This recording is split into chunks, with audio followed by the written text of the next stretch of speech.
Let's bring in, talk about more about China's economy and its plans. Kyle Bass is founder and chief investment officer of Hayman Capital Management. And earlier in the week, Kyle, we were talking about the individual whose company they didn't even know where he was. And then we finally found out, okay, he's been detained because of some corruption investigation for someone that worked at that company. I mean, you really never know exactly what the true story is, it seems like, over there. And when they reform different parts of the economy, are they rooting out corruption, or did they just become too successful and the government doesn't really like that?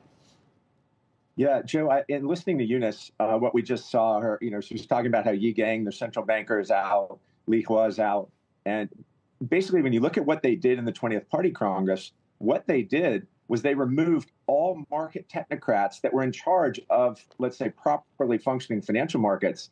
And he replaced them, as Eunice said, with the head of the Ministry of State Security, with police and with military generals.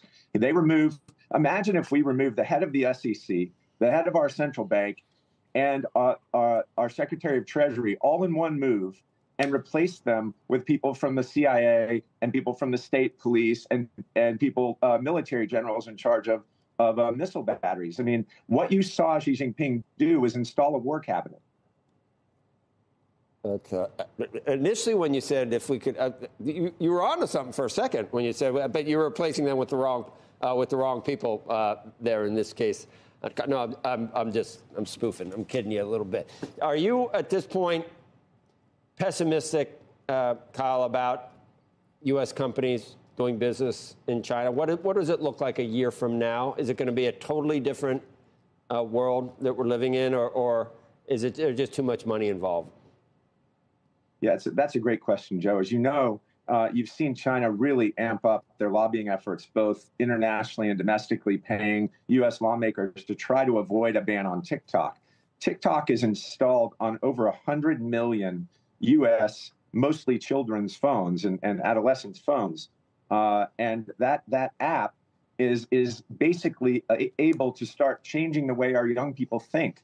Imagine if we had that ability to do that in China. Of course, we don't have that ability. They ban all of our social media in China, but we leave our doors open. And you saw just this week, the House Foreign Affairs Committee, just a day or two ago, voted to give President Biden the ability to ban TikTok and ban other apps that are sharing data and sending data to Beijing that's sensitive data from U.S. people's phones. The one thing that bothers me, or say concerns me on this issue, Joe, and this is the issue of money, that House Foreign Affairs Committee vote went 24-16. It went right down partisan lines. And we haven't had a partisan rift in anything China-related for a long time, all the way back to the Hong Kong Human Rights and Democracy Act, where things have gone through really unanimously. We had a unanimous condemnation of the Chinese spy balloon by all of Congress. And now you have this scenario where the Democrats didn't vote to give their own president the ability to remove or ban TikTok from the United States. Now, three governments have banned it, or more than three governments have banned it in the West. You've had Canada, the U.S., and Europe have banned it from governmental phones, but we're not banning it from the population writ large yet. And I worry that China is going to be successful in, say, driving a partisan wedge into our lawmakers by using campaign donations.